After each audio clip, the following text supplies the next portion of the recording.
5장 3절 4절입니다. 마태복음 5장 3절 4절입니다.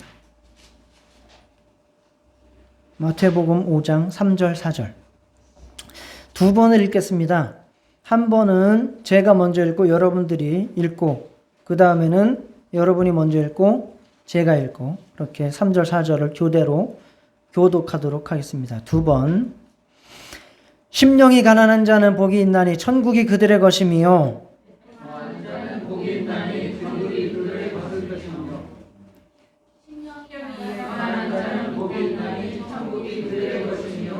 애통하는 자는 복이 있나니 그들이 위로를 받을 것이며. 아멘.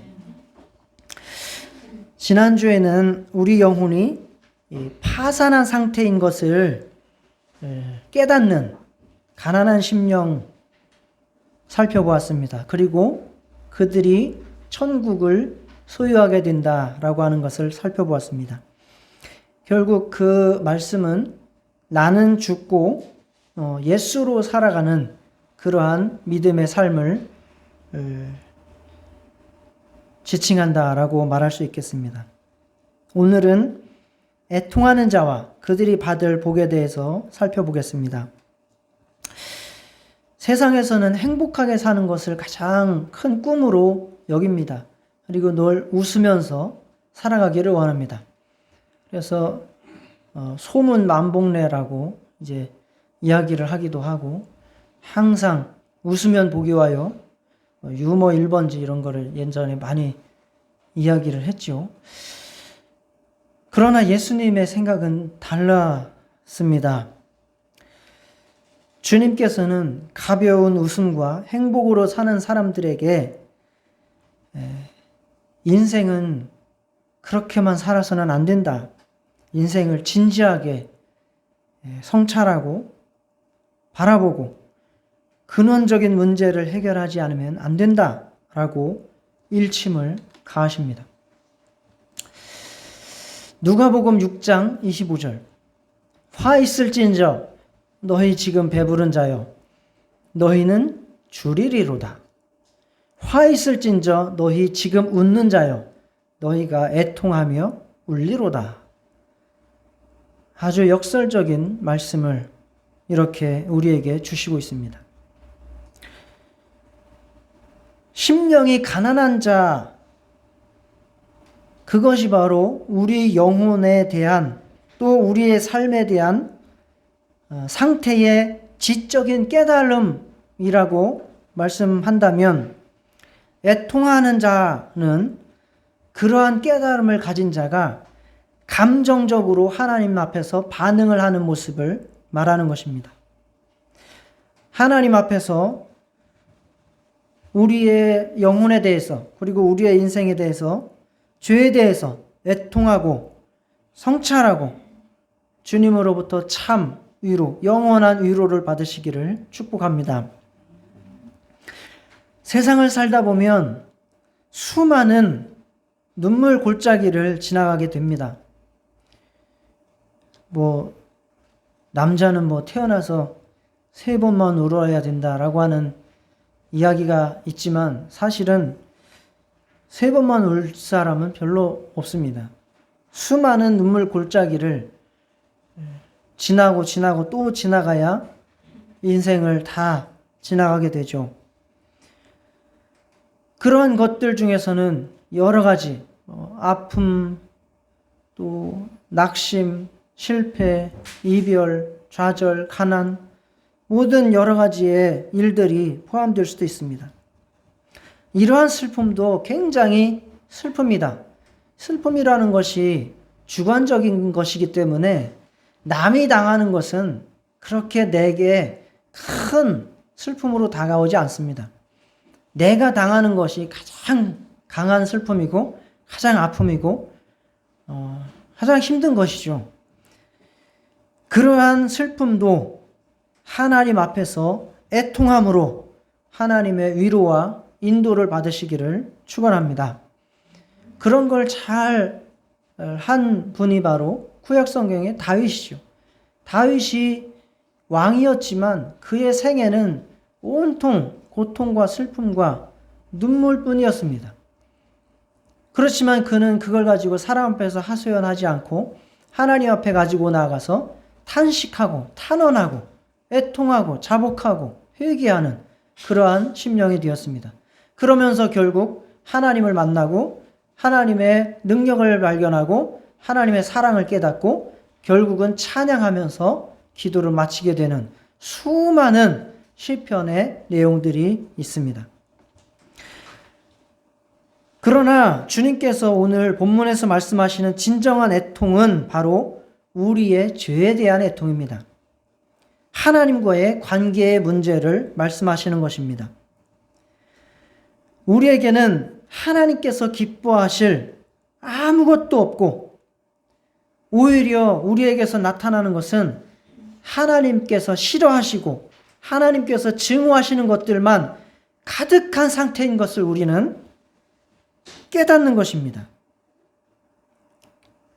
그래서 그것을 인식하고 마음을 찢으면서 하나님의 용서와 자비를 구하고 정말 하나님의 심판을 두려워하고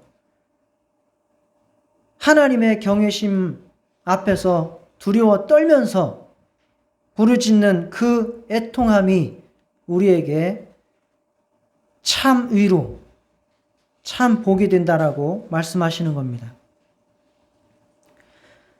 우리는 죄에 대한 슬픔이나 아픔이 너무 무감각한 것이 사실입니다. 하나님과 단절된 영적 상태, 이것에 대해서 우리는 전혀 알지 못하고 그냥 웃으면서 일생 지나가고 끝나면 된다라고 생각을 하고 살고 있습니다.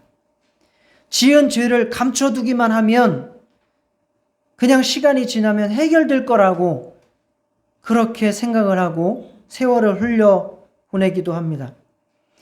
그러나 그러한 결과가 마지막에 종국에 얼마나 큰 파멸을 초래하는지 우리는 그것을 깨달아야 합니다.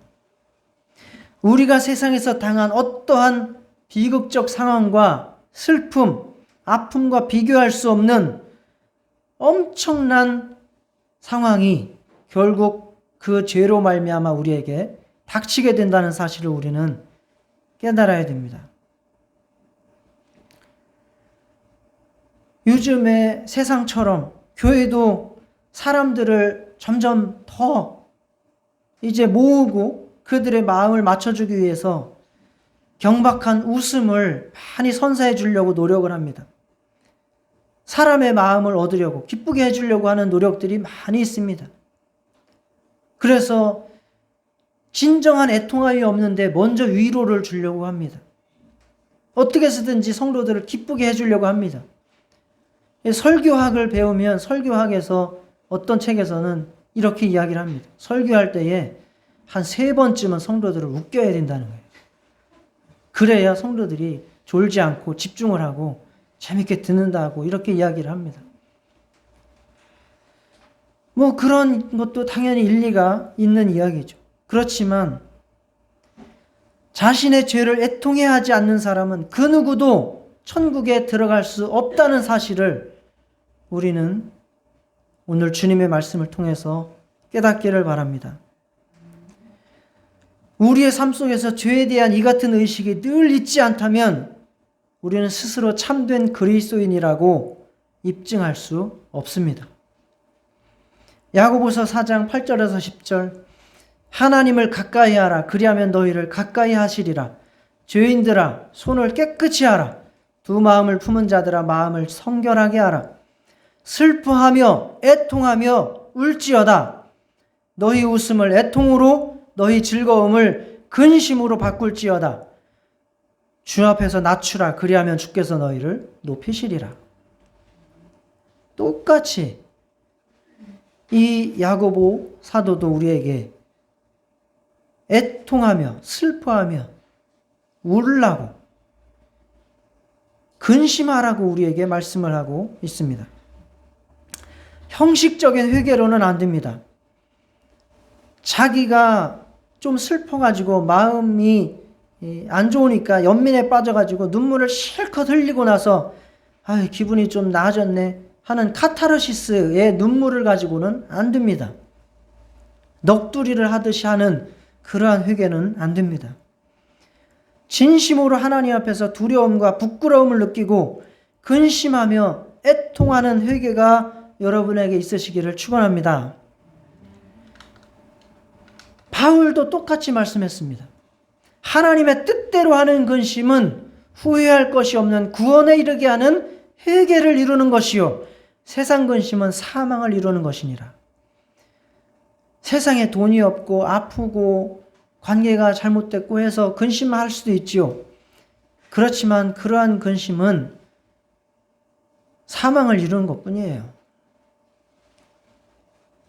그냥 뼈를 썩게 할 뿐이지요. 그러나 하나님 뜻대로 하는 근심, 하나님 앞에서 내 영적 상태를 바라보면서 눈물 흘리고 하나님과의 관계가 막힌 곳이 있어서 그거를 뚫으려고 애통하는 마음, 이것을 어떻게 해결할까? 하나님께서 내게 왜 말씀하시지 않는가? 요즘은 왜 내 마음이 그렇게 불평불만이 많은가? 이러한 영적인 내가 왜 자꾸 습관적으로 악한 죄에 빠져들어가는가? 이러한 것들 근심하시고 정말 그렇게 해서 애통하시고 하나님 앞에서 구원에 이르는 회개를 이루시기를 축원합니다. 이 애통하다고라고 하는 이 단어는 성경에 슬픔이라고 하는 뜻을 표현하는 단어가 한 9가지쯤 실제로 쓰였습니다. 9가지 정도가 슬픔이라고 하는 의미를 나타내는 단어가 쓰였습니다. 그 중에서 오늘 본문에 쓰인 애통 하는 자에서 애통은 그 9가지의 슬픔을 나타내는 단어 중에서 강도가 몇 번째일까요?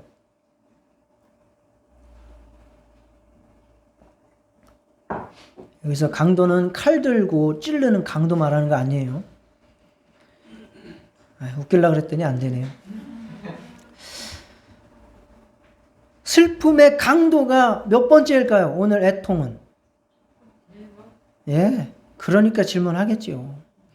가장 강력한 통렬한 슬픔을 나타내는 단어가 바로 오늘 쓰인 애통이라고 하는 펜테오라고 하는 단어입니다. 아주 이것이 쓰인 예는 가장 사랑하는 가족이 죽었을 때, 사별했을 때에 쓰는 용어와 같은 용어입니다. 그리고 이 애통하다라고 하는 놈은 미완료 현재 시제를 쓰고 있다고 합니다. 그래서 그러면 뭐냐? 애통하는 것을 한 번 해서 끝난다는 거예요? 안 되는 거예요? 아니에요. 계속해서 애통하라는 거예요. 계속해서 애통하라는. 그리고 그들이 위로를 받는데 아주 강조해서 썼어요. 강조해서. 그래서 이것을 다시 조금 더 직역을 하면 계속해서 애통하는 자, 가장 강렬하게 애통하는 자는 복이 있나니 그들만이 위로를 받을 것이미요 라고 해석할 수 있습니다.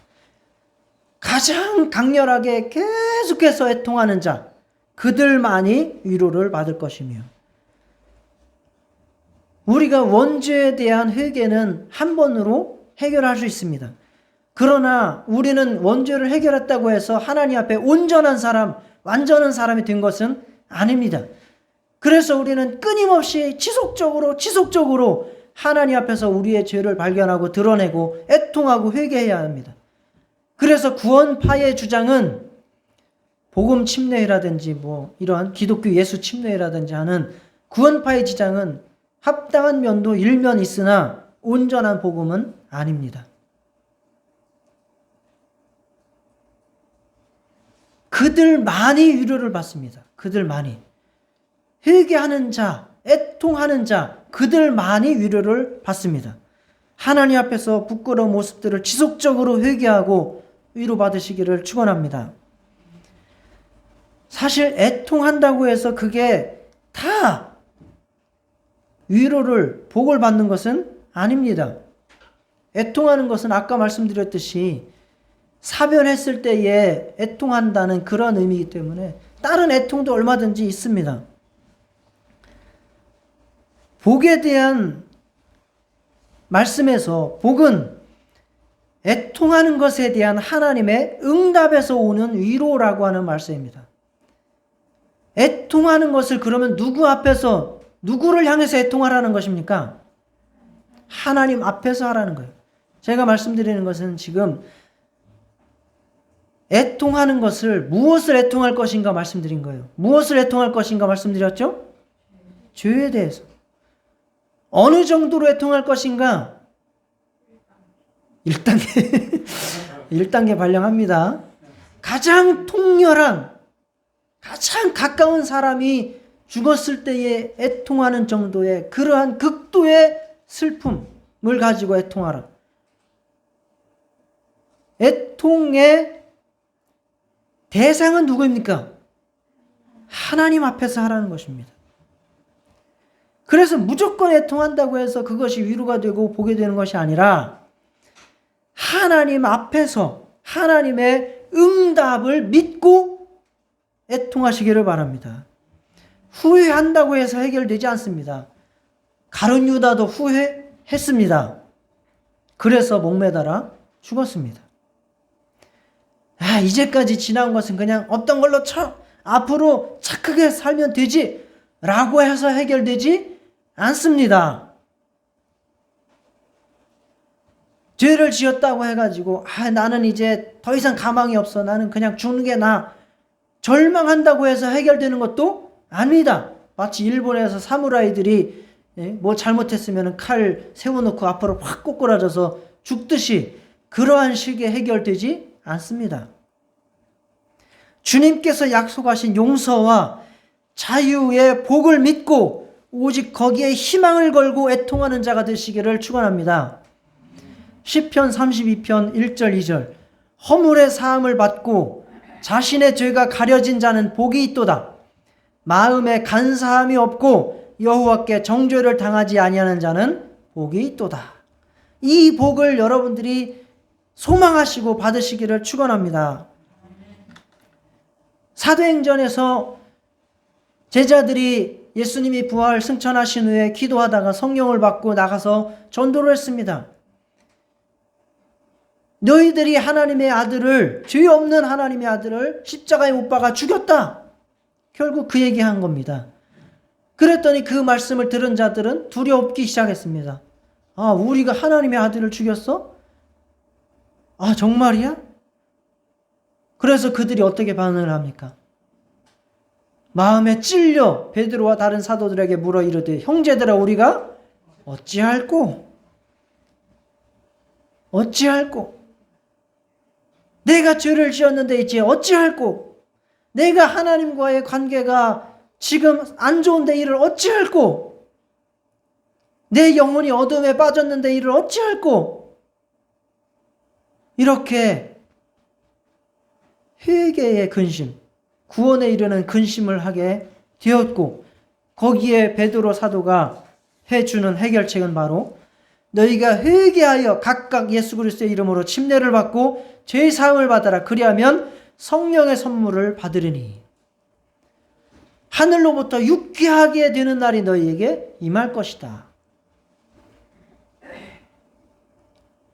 세상에서 잠깐 죄를 숨겨서 얻는 위로, 웃음 말고 하나님으로부터 성령께서 주시는 참 위로와 복을, 천국을 받으시기를 축원합니다.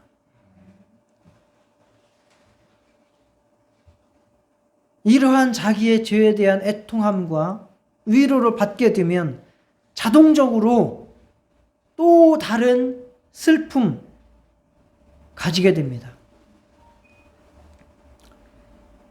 그것이 바로 사명적인 슬픔. 슬픔의 대상이 무엇을 가지고 슬픔을 당하는가가 또 다른 게 하나가 생기게 된다는 것입니다. 이제는 내 죄만 가지고 슬퍼했었는데, 내 영혼만 가지고 안타까워했었는데, 이제 내가 하나님 앞에 회개해서 애통해서 죄사함을 받고 용서를 받고 자유를 얻고 천국을 소유해서 보니까 이제는 나뿐만 아니라 옆에 사람의 영혼이 안타까워지는 겁니다. 우리 가족의 영혼이 불쌍해지는 겁니다. 그 죄가 애통하게 느껴지는 겁니다. 세상의 죄가 안타깝게 여겨지는 겁니다. 그래서 그들을 위해서 또 우리는 애통하게 됩니다. 예수 믿으면 행복해요. 신앙생활하면 즐거워요. 전도할 때 그렇게 하시죠. 그렇지만 정말 우리의 영혼은 기쁨이 있지만 우리의 육체는 주님의 일을 감당하고 신앙생활을 제자의 길을, 직분자의 길을, 전도사의 길을, 목사의 길을 가다 보면 계속해서 또 슬픔이 찾아옵니다. 나 때문에 슬픈 것도 슬픈 것이 있겠지만 결국은 다른 사람들의 영적 상태를 바라보면서 그것이 안타까워서 또 눈물을 흘리게 되는 것입니다. 위로라고 하는 말은 파라칼레오라고 하는 단어인데 성령을 의미하는 단어와 같은 그 어원이에요. 곁에서 부른다, 나라고 하는 뜻입니다. 우리가 슬퍼할 때에 여러분이 어떤 다른 사람의 아픔을 가지고 죄를 가지고 애통하며 기도하면서 슬퍼할 때에 하나님께서 여러분들 옆에서 여러분의 어깨를 어루만지면서 내가 내 마음 잘 안다. 그래서 내가 너를 위해서 십자가를 졌듯이 너도 이제 그를 위해서 십자가를 지면 안 되겠니? 라고 하시는 그 음성이 우리에게 들려지는 것, 그것이 하나님의 위로입니다. 로마서 9장 3절에 바울의 자기의 이야기죠. 나의 형제 곧 골육의 친척을 위하여 내 자신이 저주를 받아 그리스도에게서 끊어질지라도 원하는 바로라. 내가 차라리 저주를 받아서 그리스도에게서 끊어질지라도, 정말 그렇게 내가 저주를 받는다 할지라도 내 형제 골육 친척이 하나님 앞에 돌아왔으면 좋겠다라고 하는 이야기입니다. 이것이 제자예요. 나의 죄에 대해서 애통하는 것만 가지고는 제자라고 말할 수 없습니다. 다른 사람의 죄와 세상의 죄요, 그것을 가지고 애통하면서 눈물을 흘릴 수 있는 사람이 주님의 제자입니다. 시편 119편 136절 그들이 주의 법을 지키지 아니함으로 내 눈이 시냇물같이 흐르나이다. 이런 경험 있으신가요? 주의 법을 지키지 아니함으로 내 눈물이 시냇물 시냇물 봤어요?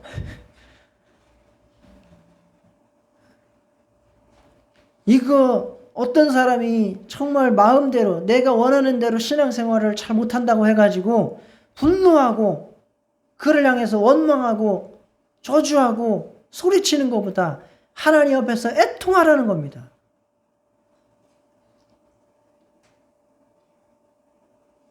정말 여러분들도 영혼들을 위해서 시냇물같이 애통하는 눈물을 흘리실 수 있기를 축원합니다.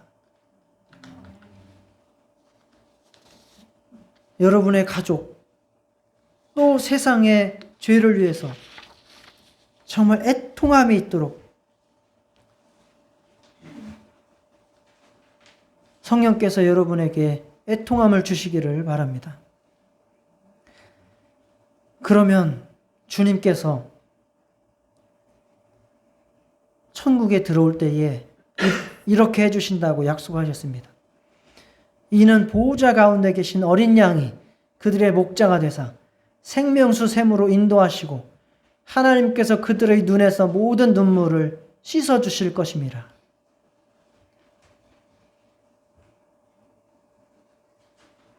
하나님께서 애통한 자들에게 그 눈물을 주님의 손으로 주님께서 손수건을 가지고 여러분을 씻어주실 거예요. 계시록 21장 4절에도 모든 눈물을 그 눈에서 닦아주시니 다시는 사망이 없고 애통하는 것이나 곡하는 것이나 아픈 것이 다시 있지 아니하리니. 이 세상에서는 애통할 수밖에 없고 사망도 있고 곡하는 것도 아픈 것도 있다는 겁니다. 그러나 이 세상에서 그것을 가지고 하나님 앞에서 애통함이 없이 웃으면서 살다가 예수님 앞에 섰을 때 예수님께서 손수건을 들고 눈물 닦아주려고 했는데 뽀송뽀송해요.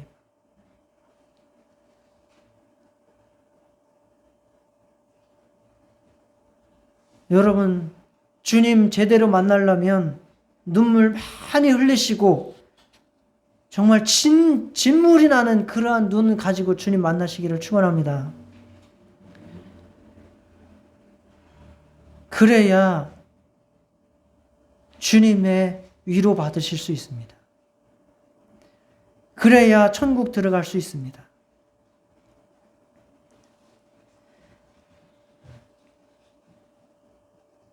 일제강점기에 독립운동가였고 또 청년운동가였던 삼성 김정식이라고 하는 분이 계십니다.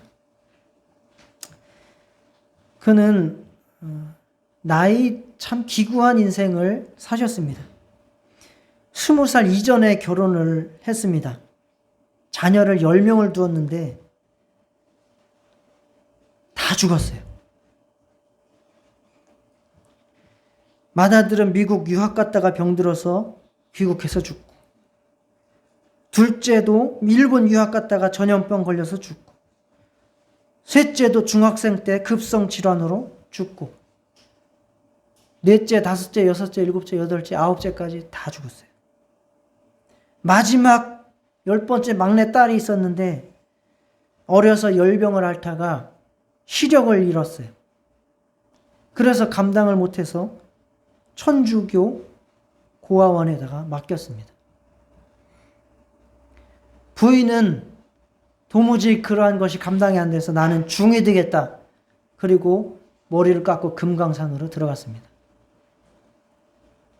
그래서 사람들이 힘들다고 어렵다고 이 김정식이라고 하는 분을 찾아오면 딱 두 마디만 했다고 합니다.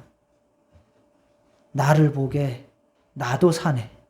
그러면 그냥 다 갔다고 합니다. 이분이 30이 넘어가지고 묵과에 급제해서 경무관이 되었다고 합니다. 지금으로 말하면 치안감쯤 되는 경찰 고위직입니다. 그런데 이분이 독립협회에 우호적이라는 이유로 정치적인 사건에 휘말려서 옷을 벗게 됩니다. 한성 감옥에 갇힙니다. 그 당시에 게일 선교사, 또 여러 선교사들이 그 감옥에다가 도서실을 차려줬어요. 그리고 거기다가 책을, 성경을 비롯해서 많은 기독교 서적들을 넣어줬습니다. 그 당시에 같이 있었던 사람들이 이상재니, 이승만이니, 여러 아주 초기 굉장히 학식 있는 개혁파, 이러한 사람들. 그들이 갇혔고 그곳에서 책을 읽으면서 많이 변화가 되었죠. 이분도, 김정식이라고 하는 분도 그 도서관의 유일한 피난처요, 휴식처가 되었습니다. 그래서 이분이 신약 성경을 4번, 이제 한 3년 정도 봉역했는데 신약 성경을 7, 8번 읽으셨다고 하고, 거기서 또 무디 설교집, 그리고 철로 역정, 한 달에 30몇 권씩 책을 계속해서 읽으셨습니다. 그러면서 이분은 정말 철로 역정의 저자 존 버년도 자기와 같이 정치범으로 이렇게 들어와서 감옥에서 살고 있는 그런 처지가 나하고 똑같아. 그리고 예수님께서 당하시는 고난을 보면서 예수님은 정말 의로운 분으로 이렇게 고난을 받으셨는데 나는 내가 당하는 어려움은 억울함은 아무것도 아니구나. 뭐 이런 생각을 하면서 자기를 돌아보게 되었습니다. 그러다 보니까 자기는 정말 거짓과 위선, 교만과 협잡, 시기와 질투, 음행과 호색으로 가득 찬 그러한 추한 인생인 것이 마치 거울을 보면서 자기의 얼굴에 더러움을, 몸에 더러움을 발견하듯이 성경과 이러한 신앙서적들을 보면서 자기의 추한 영혼을 발견하게 되었습니다. 그러면서 그 죄를 깨달으면서 괴롭고 불안과 두려움이 엄습을 하기 시작을 했습니다. 그러면서 회개에 이르게 되는데요. 그가 나중에 그 고백을 책으로 썼는데 그 고백 이야기를 읽어드리겠습니다. 그 후 한밤 고요하고 잠들지 아니할 때에 스스로 이 육신의 불쌍한 지경을 생각하며 반전반측할 때에 예수께서 내 누운 요에 함께 앉으신지라. 재밌는 것은 이 당시에 이 회심을 경험한 사람들을 보면은 예수님이 다 이렇게 찾아가 주셨어요. 음성을 들려주시고 만나주신 것을 제가 여러 책을 통해서 반복적으로 확인을 했습니다. 이상재 선생님도 마찬가지예요.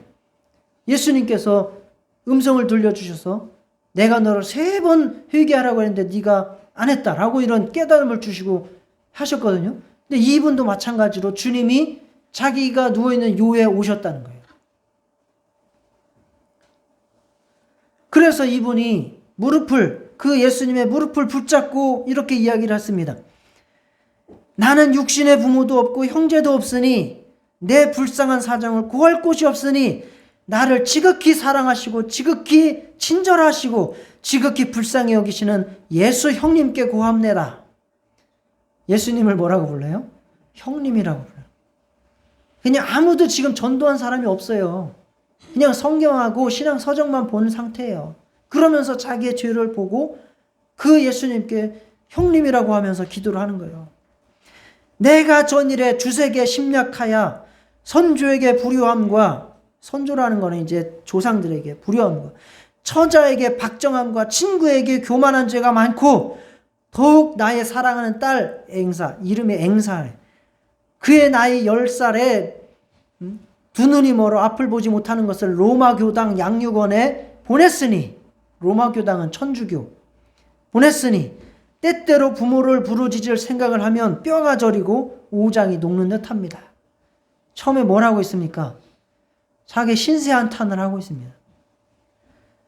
그러면서 속을 다 털어놓고 숨기면서 살아온 죄악들도 다 털어놓는 거예요. 죄악들을 다 토해냈습니다. 그러고 나서 이렇게 이야기를 합니다. 허다한 죄상과 허다한 회포를 다 고할 때에 두 눈에 눈물이 비오듯 베개를 적시더니 예수께서 손으로 내 등을 어루만지시며 위로하시되 내 회개함을 내 안하니 너무 서러 마라. 주님께서 그 등을 어루만지시면서 네 회개를 내가 알겠다. 너무 서러 마라. 그 말씀이 귀에 들릴 때에 그 불쌍히 여기시는 그 음성에 감동하여서 마음이 쇠락하여져서 무슨 큰 짐을 벗은 모양도 같고 물에 빠졌다가 나온 것도 같으며 혼자 생각하기를 이 세상에서는 나와 같은 죄인도 없었고 지금 이같이 깨끗한 마음을 얻은 사람은 나 혼자뿐이로다. 죄의 짐을 이제 벗어버린 겁니다. 자유를 얻은 겁니다. 용서함을 받은 겁니다. 할렐루야. 그러면서 결심합니다. 차후로는 어떤 지경에 처할지라도 이 은혜를 잊지 아니하기로 작정하고 세세히 생각하며 전일에 지은 죄로 오늘 이 같은 긍휼을 받기는 진실로 뜻밖이로다. 실제로 이분은 석방을 한 3년 있다가 1904년에 석방이 됩니다. 무죄로 석방이 됩니다. 그러면 어디로 돌아가야 돼요? 네, 다시 공무원 관직으로 가야죠. 그러나 그걸 포기합니다. 포기하고 연동교회에서 그 당시에는 목회자가 없었어요. 연동교회에서 활동을 돕고 황국이 아니라 황성 기독교 청년회, 황성 기독 청년회, 지금 뭐죠? YMCA. 거기에 초대 총무로 활동을 합니다.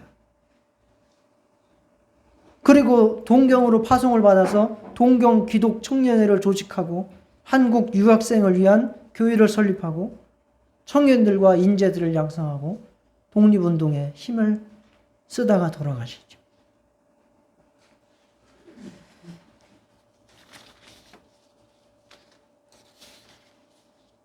우리는 자신의 죄, 내 죄에 대해 진정으로 슬퍼하며 몸부림치면서 가슴을 치는 애통의 회개가 있어야 합니다.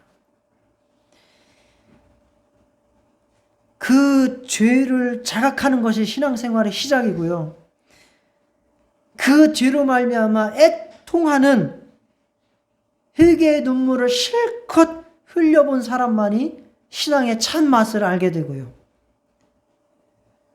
그리고 그 애통함이 다른 사람의 죄까지 넘어가서 그 죄를 위해서 내가 애통할 때에 바로 주님의 제자가 되는 겁니다. 이 시간에 다 같이 기도하시겠습니다. 통회하는 마음을 달라고 기도합시다. 내 영적 상태와 마음 상태를 보게 해달라고 기도합시다. 예수 그리스도의 대속 죽음이 믿음이 되고 은혜가 되게 해달라고 기도합시다. 하나님의 영원한 위로가 나에게 임하게 해달라고, 다른 사람의 아픔과 죄와 세상의 그 죄도 애통할 수 있는 마음을 달라고 다 같이 기도합시다.